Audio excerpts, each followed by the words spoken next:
Audiovisuals Catalunya B1 més B2 més B3 amb el suport de l'ACIC, Associació Catalana per a la Integració del CEC, vol promoure la conscienciació de la població envers el nostre col·lectiu i celebrar el Dia Internacional de la Visió i de la Ceguesa Evitable amb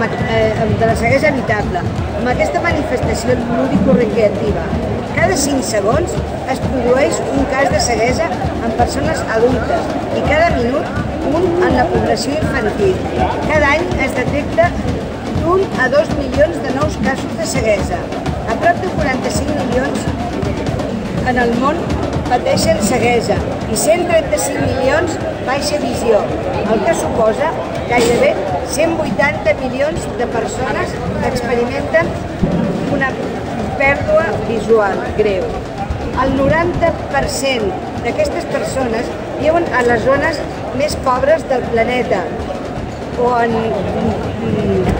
vies de desenvolupament, on patir una discapacitat visual greu implica portar una vida vegetativa habitualment. Si no posem fil a l'agulla, el nombre de persones amb ceguesa total s'estima que podria arribar als 75 milions l'any 2020. Això no obstant, el 80% de les cegueses poden ser evitades o tractades. A més, els tractaments disponibles per a la seva prevenció o cura es troben entre els més eficaços i efectius en l'àmbit de la salut. Per tal motiu, als països en vies de desenvolupament s'ha donat una estreta col·laboració.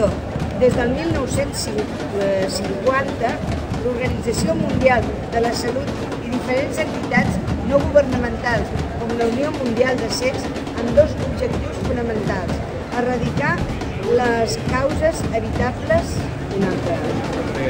de la ceguesa i potenciar programes bàsics de mobilitat, vida diària i alfabetització en braille. Per això, el 1999, que abans he dit 50, era 90. No, era 50, era 50 microreferència amb nous, era 50. Per això, el 1999, s'endega una iniciativa global, dita Visió 2020, el dret a veure, creada per l'OMS i l'Organisme Internacional de Prevenció de la Ceguesa, l'objectiu de la qual és eliminar per a l'any 2020 la ceguesa evitable. Des d'aquí emplacem les autoritats ciutadanes, les entitats públiques i privades i a tota la societat a recolzar el projecte Visió 2020, el dret a veure i a tenir present el nostre col·lectiu en la seva activitat diària, perquè no només s'ha de millorar el tercer món, també aquí es degrada la situació laboral i l'actuació social envers les persones amb discapacitat visual, la qual comporta una accelerada aproximació de la nostra situació amb la d'aquests països en lloc de ser el contrari. Retallades dramàtiques en l'atenció social i en els serveis oferts al col·lectiu, com aquells que s'ofereixen des de la nostra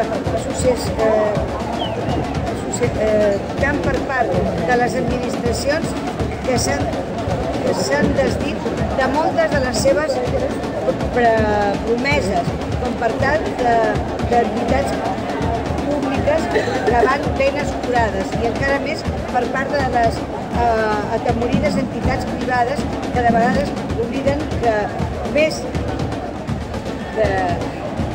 de ser els seus clients, tots nosaltres som els seus conciutadans i us convidem a tots a prendre part de la nit de la visió, que és un sopar de gala benèfic el 10 de novembre.